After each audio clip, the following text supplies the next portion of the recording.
আসসালামু আলাইকুম। দুপুরে কিছু মেহমান আসছিল, এই জন্য একটু ভালো মন্দ কিছুর আয়োজন করেছি। এই যে সাদা সবজি, ক্যাপসিকাম, পেঁপে, গাজর সব মিলে একটু চিকেন দিলাম, সাদা সবজি রান্না করলাম। এই যে সাজনার ডাঁটা, মুগ ডাল দিয়ে রান্না, শুধু জিরা আদা কিছুদিন, একটু রসুন বাটা আর হলুদের গুঁড়ো, মরিচের গুঁড়ো, লবণ দিয়ে পানি দিয়ে একবারে বসিয়ে দিলাম। ফুটিয়ে উঠলো, সিদ্ধ হয়ে গেল আমার সাজনা মুগ ডাল। এখানে গরু মাংস রান্না হচ্ছে, একটু সাদা সাদা করে বুড়া মরিচ কম দিয়ে কাঁচামরিচ দিয়েছে। এখানে মুরগির মাংস কোরমা রান্না করেছি। যে হয়ে গেছে আমার রান্নাগুলি।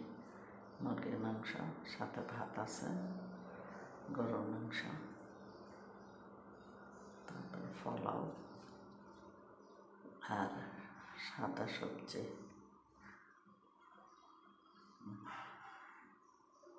গেস্ট আসছিল, আর নিজেরাও আছি, তেমন কোনো গেস্ট আসেনি, তারপরেও রান্না করেছে।